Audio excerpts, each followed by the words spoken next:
Hello, boys and girls and children of all ages. This is your Uncle Jeffy.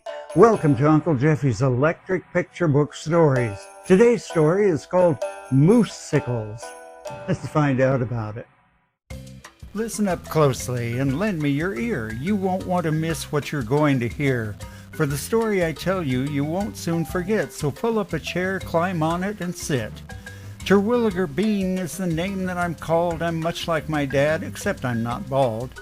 And then like my mom to a certain extent, mixing grandma and gramps, about 30%. It was, I think, Thursday, about 8:45, and the sun was out making the temperature climb. I was bored to the hilt and just playing the charts. It's a game where you use both the checkers and darts. When you flip up a checker way high into space, then hope that it lands on a dart that you placed, well, needless to say that the score had become checkers 16 and Terwilliger none. Now, all through my game, my poor stomach was such that it grumbled and tumbled and made a big fuss. I didn't want cereal, I didn't want meats, didn't want suckers or sticky sweet treats, so I offered it popcorn with chocolate sauce, a meal in which I almost always got lost. But old Mr. Stomach just stood his firm ground. It wanted a new treat that's never been found.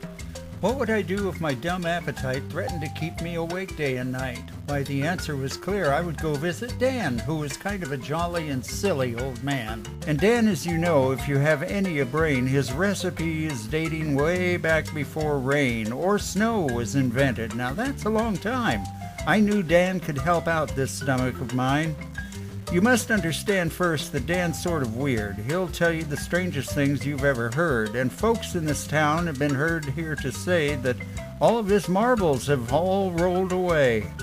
They say Dan is a picnic with one sandwich short, or a ship out to sea without any port, but every day passing his house after school, he talked to me. I always thought he was cool.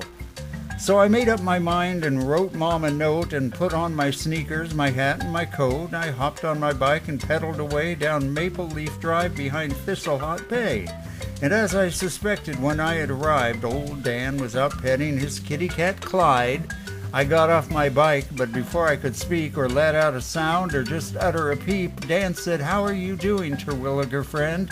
You know Clyde, of course. Now come sit and pretend for a minute or two that you're strawberry sauce that's juicy and oozy and covered with moss." I looked at him puzzled, for I never thought that strawberry sauce over moss was that hot, but if Dan said pretend, then I had to comply because he was a super colossal neat guy. And when I sat next to him there on the porch, he said, "I know why you've come here, of course. You seek something different, a really new taste, a snack that your memory will not erase. You're tired of popcorn and milk and goat cheese. Your taste buds are ever so bored with all these. So how about something to wake up your mouth, that makes you go up to the rooftop and shout?" I said, "That sounds great, Dan, but where could I find a treat that's that good? I've tried every kind of jelly bean, candy bar, pudding, and cake, and all of the flavors of ice cream they make. When sweets found in boxes and tarts found in rolls and fruit snacks in gift boxes and gingerbread rolls and frosted oat cereals with marshmallow shapes and other assorted things Mom always bakes." Dan merely chuckled and smiled some more. He said, "It's not something you buy in the store, for this is a treat that you whip up yourself and stick in your freezer upon the top shelf. And after you've waited an hour or more, you'll taste something that you'll completely adore." Well, after he got through with telling me that, I jumped to my feet and said, "Where is it at? And what is it called? And how does it look? And does it appear in a recipe book? Is it all squishy or is it all hard? Can it be down, around, back in the yard? What is its color? What is its shape? What does it smell like? And how does it taste?" Dan said, "Moosesicles are what you will make, but you better hurry before it's too late. For the moose flower blossoms bloom only today, so get on your bike and take off right away. Go down till you come to the 7-mile post and wait there 5 minutes, 6 at the most. Then go half a mile and you'll come to a lake and take a canoe that I tell you to take. It's gold with blue stripes and a rather large bottom to store all the moose flower stems once you've got 'em. Then paddle across to the northwestern shore and wait 20 seconds, no less and no more. Beside you will be a big hill that you climb, but do it real quick, for you haven't much time. And when you've climbed it and got to the top, you'll be on a cliff. Now don't you fall off. There you will find an old rickety bridge, a rope, and old wood that goes ridge to ridge. Cross it with caution, but cross it with speed, and get to the other side quickly indeed, for time is so precious, especially now, so do it with haste, not slow like a cow. And there you'll find the Moosesicle plant, all purple and green and covered with ants, but give it a shake and the ants will all fall, which saves you from being bitten at all. Then gather 5 moose flower reeds for your haul. They're not very heavy, though 15 feet tall, and strap them together on top of your back, then bring them right home where they'll sit in a stack. For 23 days in a room in the dark, that's really important. It gives them that spark, a flavor that cannot be beat anywhere, and also the color that none can compare. After the whole 20 days have gone by, remove all the blossoms, then take a dull knife and cut all the petals right off of the stem until you have enough that could fill your den. Now toss what is left in a big metal bowl and throw in an egg that is starting to mold. Add 2 or 3 gallons of orange-flavored drink and 2 tablespoons of whatever is pink. Spaghetti is next, and then stir it real well and wait till it thickens and forms a blue gel. Then add just the teeniest, weeniest wedge of liquid dehydrated ice from the fridge. An apple, mixed grapes, and a big lettuce leaf, some sugar and pine cones to make it real sweet, a ball of yarn and some bubble gum too, and a big slice of whatever cheese is turned blue. Next add a dish towel, a clean one of course, and hair from the neck of a brown and red horse. Then pour in a teaspoon of lemon and lime and nuts that you've ground up and chopped very fine. Then mix it together with all that you got and pour it into popsicle molds that you've bought. And stack them up into your freezer real neat, and soon you'll have Moosesicles to eat. And when Dan had finished with telling me that, I folded my arms and took off my hat.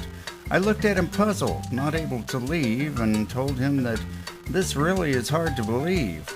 You tell me to do these ridiculous tasks, to pick up flowers and make a great snack. I'd like to believe you, but I really think I'd go right back to home and just have a drink. And I started to leave when I thought that perhaps what everyone said about Don Bonavac was really the truth. Maybe he was not sane or got up each day without starting his brain. Then Dan said, if only you'll trust me, you'll see that you'll have a snack that you really can't beat. Then added I had better go see, and fast. The moose flower blossoms aren't waiting for me. According to Dan, the leaves will just fade, and my indecision only made me quite late. Now I was thinking that it was so lame, but I got on my bike and rode just the same. For even though Dan seemed a little bit strange, he always was nice and he never complained. Somehow I trusted this man in a way that this might be just my luckiest day. I somehow believed that Moosesicles were good, so I followed directions the best that I could. I brought home the moose flower blossoms and reeds, which were kept in the dark until day 23. The 23rd day I did as was told, though it seemed to me that they would be getting quite old.